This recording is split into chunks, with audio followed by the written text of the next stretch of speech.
खुलुमबाय गोजोन फुंबिलि बयनिसिमबो गिबियावनो दैमारि बड' निउस चेनेलनिफ्राय नोंथांमोनखौ बरायनानै लाग्रोनाय जाबाय।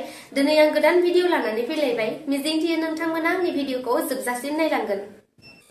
बिहार रायजोनि राजखान्थियारि थासारियाव गोबां बेले-बेजे आरो दुंहाव थासारिखौ नुनो मोनगासिनो दं।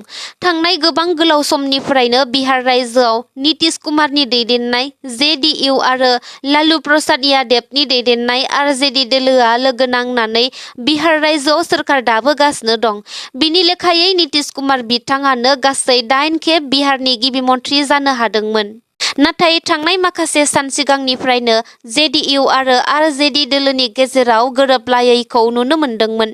मोन्नैबो दोलोनि गेजेराव गोरोबलायै थासारिया ओरैबायदि थासारियाव सौहैयो दि जेराव जेडीयू आरो आरजेडी दोलोजों लोगो जानानै बिहार रायजोआव सोरखार दानाया थेर-बेथेर जायो। मैया जेडीयू दोलोनि गाहाय आरो बिहारनि गिबि मन्थ्रि नीतीश कुमार बिथाङा आरजेडी दोलोखौ नागारनानै बीजेपी दोलोजों आखाइ हमहैयो आरो मैया बिथाङा गिबि मन्थ्रि बिबाननिफ्राय रिजाइन होयो। गिबि मन्थ्रि बिबाननिफ्राय रिजाइन होनायनि उनावनो बिथाङा बीजेपी दोलोजों लोगो जानानै फिन बिहार रायजोआव सोरखार दाफामफिननो थाखाय साखा-फारा जायो। मैया बिथाङा बीजेपी दोलोजों लोगो जानानै 9थि खेबनि थाखाय गिबि मन्थ्रिनि समायखिराबो लायो। बिथाङानो भारतनि मादाव थाद'नाय गैयै गासै 9 बार गिबि मन्थ्रि जानानै जारिमिन सोरजिनो हादों। दा बेरेखा दोलो जानाय आरजेडी दोलोनि गोबां दैदेनगिरिफोरा नीतीश कुमार बिथांखौ बायदिसिना बाथ्रा बुंनानै सोंखारिगासिनो दं आरो नीतीश कुमार बिथांनि बेरेखा गोबां धरना हाबाफारिबो लागासिनो दं। नोंथांमोननो मैयासो आं आलायअरन थियेटारनि फावखुंगुर नेरसोन बसुमतारी आरो फावखुंग्रि लीना बसुमतारी बिथांमोना हरनैनि दिन्थिफुंनो थासेयावबो गेजेर ससेयावनो थियेटारखौ गारनानै खारदोंमोन होनना आलायअरन थियेटारनि बिगोमाया खौरां बिजोङाव अजद होनायखौ नोंथांमोननो फोसावनाय जादोंमोन। दा बेनिनो आलायअरन थियेटारनि बिगोमानि सायाव एक्टर नेरसोन बसुमतारी आरो एक्ट्रेस लीना बसुमतारी बिथांमोना खौरां बिजोंनि गेजेराव फिनजाथाय होनायखौ नुनो मोन्दों। फावखुंगुर नेरसोन बसुमतारी बिथाङा फोरमायथिनाय बादिब्ला बिथांमोनाबो थियेटारनिफ्राय ओंखारबोनो गोसो गैयामोन। नाथाय बिगोमाया रांनि बेले-बेजे खालामनाय आरो फावगिरिफोरखौ मानहानि खालामनायावसो दुखु मोननानै बेबादि खामानिखौ मावनो गोनां जादों होननानै फोरमायदों आरो फोरमायथिबावदों दि कर्टआव एग्रिमेन्ट जासेयावबो थामहिनबा रादाय होखानाय बादि मोनफ्रोमबो दाननि मोननो गोनां रांखौ दान्थे-बिदान्थेनि गेजेरजोंसो मोननो हायोमोन आरो गले-गले रां बिनाय समावबो बिगोमाया खेरखेरायामोन, जायनि जाहोनाव दासिम गोबां रांबो मोननो दंबावो नाथाय मोननो हायाखै। आरो लोगोसे थियेटाराव गोबां खस्थ' खालामनानै खामानि मावनाय गोबांनोनो रां होआखै। जायफोरा रां मोनाखै बिथांमोना गिनायजोंनो खुगा बेखेवनानै लानो हायाखै। दा बेनिखायनो फावखुंगुर नेरसोन बसुमतारी आरो लीना बसुमतारी बिथांमोनखौ फावगिरिफोरखौ मानहानि खालामनायनि दायाव आरो मोननांगौ रांखौ होआब्ला आयेननि दारै गोख्रों राहा लानाय जागोन होननानै फोरमायनायखौ नुनो मोन्दों। गुबुन फारसेथिंजाय आलायअरन थियेटारनि दैदेनगिरि आरो थियेटारनि मावथि बिथांमोना एक्टर नेरसोन आरो एक्ट्रेस लीना बिथांमोननि सायाव खेंफोरथि होफामफिननायखौबो नुनो मोन्दों। खेंफोरथि होनाय बादिब्ला दिनै बर'नि मुंदांखा आलायअरन थियेटारखौ नंखाय खोथा बानसावनानै ओंखारलांनाया जोबोर खहा जादों। बर' हारिनि थियेटारखौ सिलिंखार खालामनानै दिनै फोथैबाय। थियेटाराव खामानि मावग्रा एबा फावगिरिफोरनो रां होआखै बुंनायाबो नंखाय। बेफोरनि रोखा जों फोरमान होनो हायो।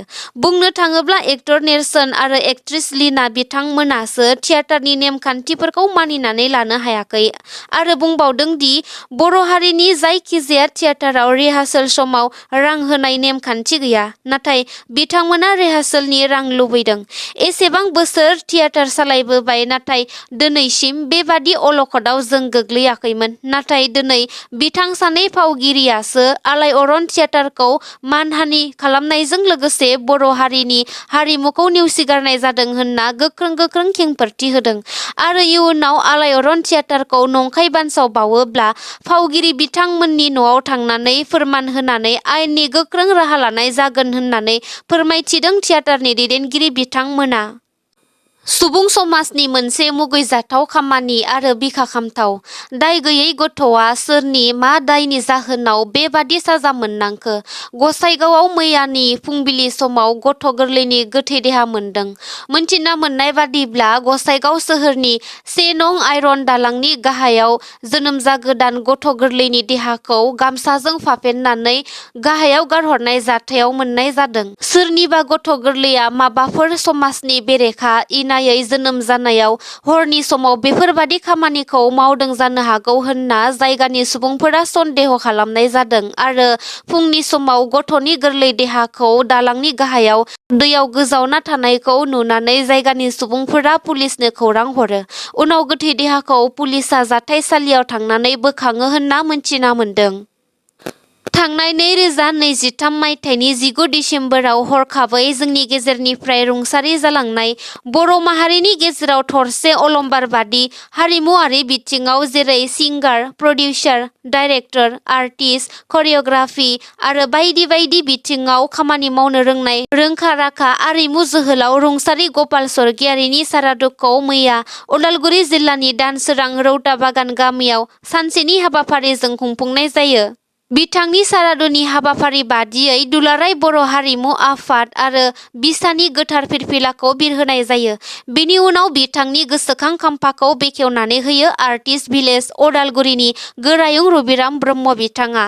आरिमु जोहोलाव रुंसारि गपाल स्वर्गियारिनि जिउमाया सोरगोआव आलो गोजोन जायगा मोननांगौनि थांखिजों बाथौ आरो ब्रह्म धोरोमारि आसार खान्थिनि गेजेरजों गौमा आरज गाबनाय जायो आरो आरिमु जोहोलाव रुंसारि गपाल स्वर्गियारि गोसोखां सावराय जथुम हाबाफारि लानानै रुंसारि गपाल स्वर्गियारिनि सायाव सावरायलायनाय जायो। बे हाबाफारियावनो बिटिसिनि EM doctor Nilut Swargiary, MCLA Madhav Chetri, बिटिआरनि चिफ प्रमद बर', गोबां दैदेनगिरि बिथांमोनजों लोगोसेनो दुलाराय बर' फरायसा आफाद, दुलाराय बर' हारिमु आफाद आरो दुलाराय बर' सावथुन महर आफादजों लोगोसेनो गुबुन गुबुन आफादनिफ्रायबो बाहागो लादोंमोन। लकसभा बिसायख'थिया गेजेराव माखासे दानल'सै। लकसभानि बिसायख'थिया खाथि सम सफैनाय लोगो लोगोनो गावबागाव राजखान्थियारि हान्जाफोरा गावनि दोलोखौ सिगांनिख्रुइ गोख्रोंसिन खालामनो थाखाय माखासे जयनिं हाबाफारिफोर लागासिनो दं। थिग बिनि लेखायैनो मैया प्रमद बर' बिथांनि दैदेननाय UPPL सोरखारा उदालगुरि जिल्लानि धनस्री बियाबनि सिङाव मोनसे गेदेरथार जयनिं हाबाफारि लादोंमोन, जेराव BPF आरो गुबुन गुबुन राजखान्थियारि दोलोनिफ्राय खमैबो 2152 सुबुंफोरा UPPL दोलोखौ मोजां मोननानै UPPL दोलोआव हाबदों होननानै मोनथिना मोनदों। मैयानि बे हाबाफारियाव बिटिसिनि मावफुं सोद्रोमा प्रमद बर', लेङाइ मावफुं सोद्रोमा Gobinda Chandra Basumatary, EM Ranjit Basumatary, EM Nilut Swargiary, EM Rakesh Brahma आरो एमसिएलए माधव चेत्रीजों लोगोसे गोबां दैदेनगिरिफोरा बे हाबाफारियाव बाहागो लादोंमोन। बे हाबाफारियावनो बिटिसिनि चिफ प्रमद बर' बिथाङा खौरां बिजोङाव माखासे खोथा फोरमायो। बिथाङा बुंनाय बादिब्ला फैगौ लकसभा बिसायख'थियाव क'क्राझार लकसभा बियाबनिफ्राय UPPL दोलोआ बिजाथि होगोन आरो दरं उदालगुरि बियाबनिफ्राय BJP दोलोआ बिजाथि फसंगोन। बेजों लोगोसे बिटिआर सोरखारा बर'नि बिर जोहोलाव जायफोरा जोबथेसालियाव रन्जन दैमारि बिथांमोनजों जोबजानानै दोनदों बिसोरखौ जेसेबां हायो एसेबांनो जोबथेसालिनिफ्राय दिहुननानै उदां अख्राङाव लाबोनो नाजागासिनो दं होननानै फोरमायो बिथाङा।